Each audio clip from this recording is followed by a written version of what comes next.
और आज अभी अभी एक बात याद आई है, खड़गे साहब ने, मल्लिकार्जुन खड़गे साहब ने बड़ी अच्छी बात कही और हमें सीखना चाहिए। मैं उनका स्टेटमेंट सुन रहा था, अब उसकी आलोचना प्रत्यालोचना जिसको करनी हो, लेकिन मेरे बच्चे, अगर परिवार गरीब है तो ज्यादा बच्चे पैदा होंगे, क्या हिंदू क्या मुस्लिम, सिंपल सी बात है। क्या इस बात से आप एग्री करते हैं कि नहीं, कि अगर गरीबी है, अगर प्रोसेस ऑफ डिप्रीविएशन है तो बच्चे ज्यादा पैदा होंगे, इसे आप रोक नहीं सकते। जहां गरीबी है वहां बच्चे ज्यादा।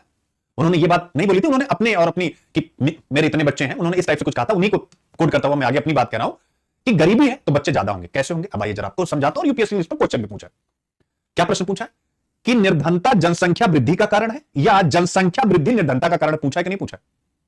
हम लोग अपने टॉपिक पर ही हैं, प्रवासन। प्रवासन का एक बहुत बड़ा कारण गरीबी, में उसी के बारे में बातचीत कर रहा हूं, निर्धनता।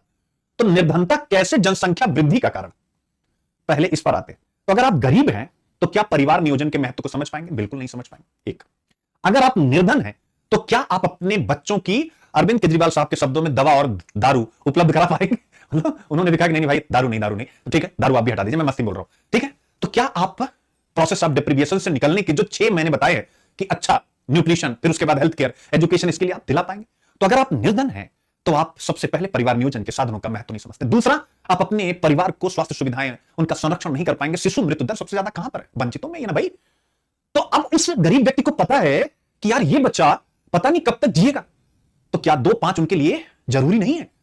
तीसरा, ज्यादा लोग रहेंगे ज्यादा कमाएंगे। निर्धन व्यक्ति ऐसा सोचता है, ज्यादा व्यक्ति रहेंगे ज्यादा कमाएंगे, तो वो उनके लिए आर्थिक उत्पादन की एक इकाई है। जैसे आपके लिए, हमारे लिए आर्थिक उत्पादन की इकाई बिजनेस, दुकान है, शॉप है, वैसे लिए उनके बच्चे उनकी आर्थिक उत्पादन की एक इकाई है। और वृद्ध माता पिता के प्रोविडेंट फंड है वो, समझिएगा।